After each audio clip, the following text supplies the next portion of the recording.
Dear students, आज हम पढ़ेंगे इस लेक्चर में editing and proof reading.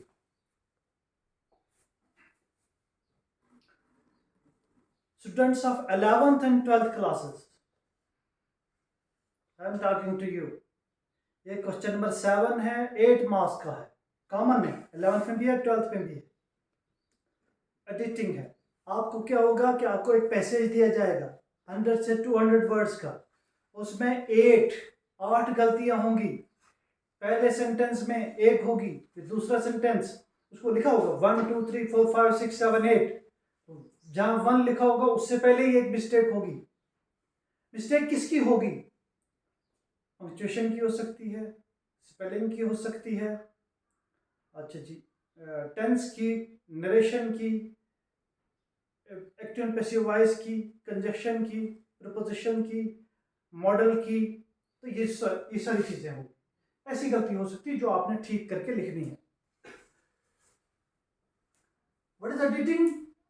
Editing is the process, मैंने इसको डिफाइन किया। Editing is the process of putting the author's writing into publishable form। कोई आदमी जब भी हैंड रिटन लिखता है, हाथ से लिखता है, तो एडिटर उसको रीऑर्गेनाइज करता है, रीअसेंबल करता है, क्लैरिफाई करता है, उसकी स्पेलिंग को चेक करता है, उसकी वोकैबुलरी को चेक करता है, उसके ग्रामर को चेक करता है, ताकि वो पब्लिश हो सके किसी भी मैगजीन में या न्यूज़पेपर में। उसको हम बोलते हैं एडिटिंग। तो 11th के सिलेबस में जो बताया गया है वो है कि मिस्टेक जो हो सकती है वो टेंस की हो सकती है। ये आपका सिलेबस है, ये हमने पढ़ना है। Tense, determiners, punctuations, modals, preposition, conjunction. तो 12th में क्या हो सकता है? 12th की उसमें क्या गलती हो सकती है? ऑलमोस्ट कॉमन ही है। 12th में हो सकता है reflexive pronoun, tenses, punctuation, narration, conjunction, preposition and change of voice. ये गलतियां हो सकती हैं। ये हमने 1 बाय 1 सारा ही स्टडी करना है इसमें। सबसे पहले हम आते हैं टेंस पे।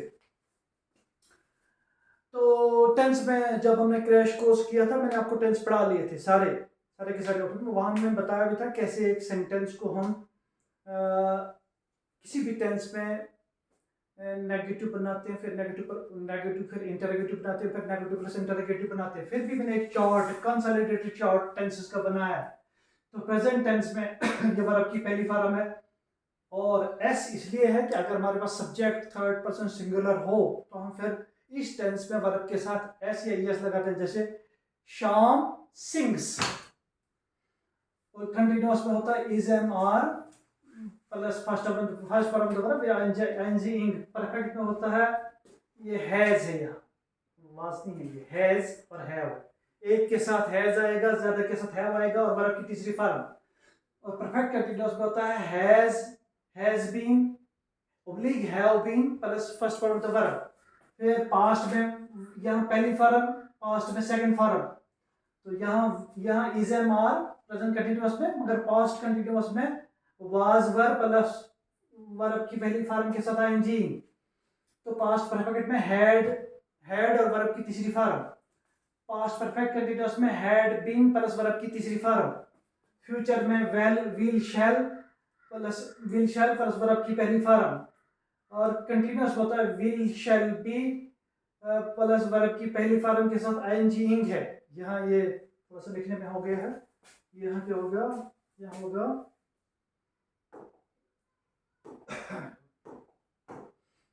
यहाँ होगा will be oblique shall be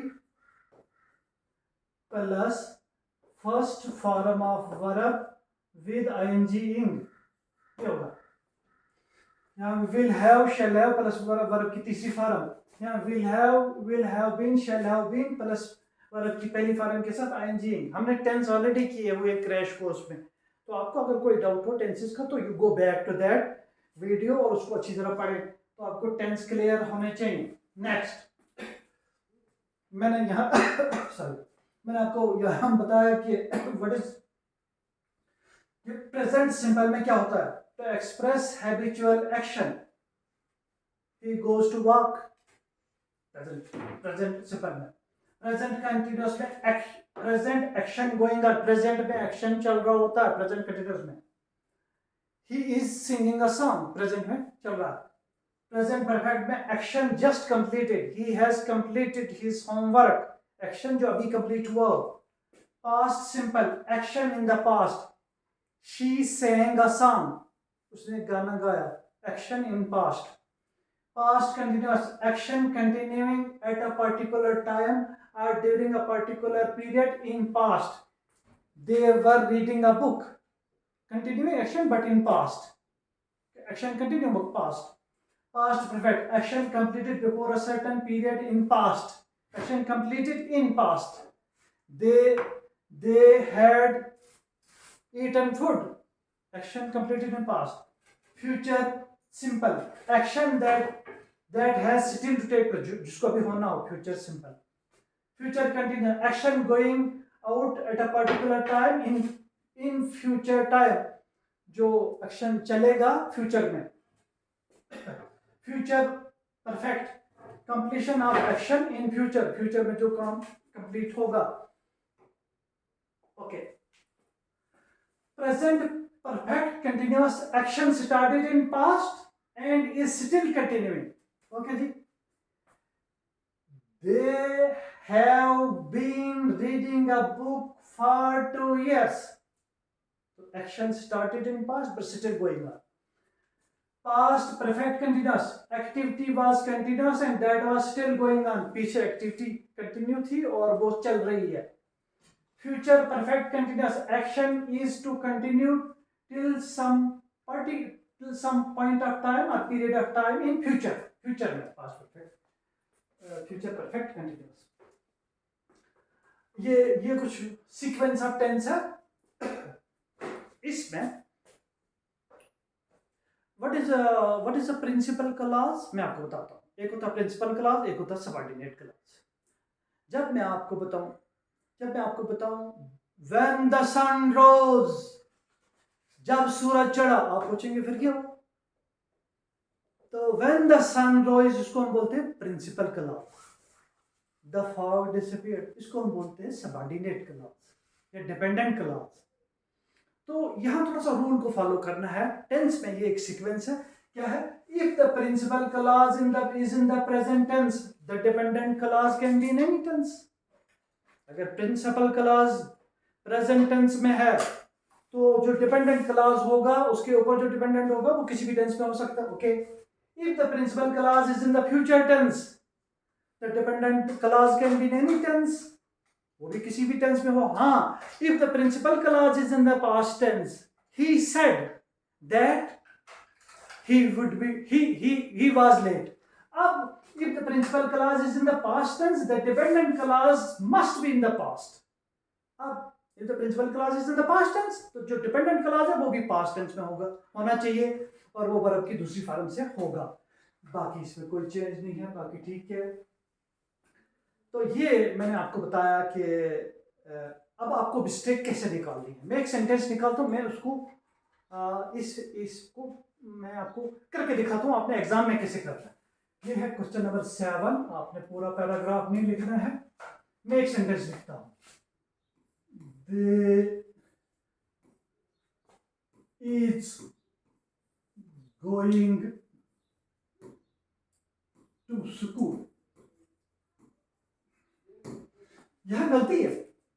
they is नहीं होना चाहिए क्योंकि प्लूरल है, इसके साथ दे आर होना चाहिए. तो गलत यहाँ इज है. हम क्या करेंगे, हम बोलेंगे गलत इज है और होना क्या चाहिए आर. इसको मतलब ऐसे हम सिर्फ वर्ड्स लिखेंगे. मान लो आपके पास गलत कहीं ऑफ है, ऑफ को अंडरलाइन लिखेंगे. होना क्या चाहिए ऑन. सपोज तो वही आप 8 वर्ड्स गलत लिखेंगे और उनको ठीक करके 8 वर्ड्स दूसरी साइड से करेक्ट वाले लिखेंगे. आपको पूरा पैसेज लिखने की जरूरत नहीं. It will save your time. तो आप सिर्फ गलत वर्ड को लिखें और उसको अंडरलाइन करें, दिस इज द मिस्टेक, और जो करेक्ट करके आप आगे लिखें. जैसे मैंने इज को बोला ये गलत है और आर को लिखा है. आर को अंडरलाइन नहीं करें, आप इज को अंडरलाइन करेंगे. इज गलत है. तो ऐसे आप 8 गलतियां लिखें और उनको ठीक करें. आई होप कि आपको समझ आया होगा. Kindly share this for more students.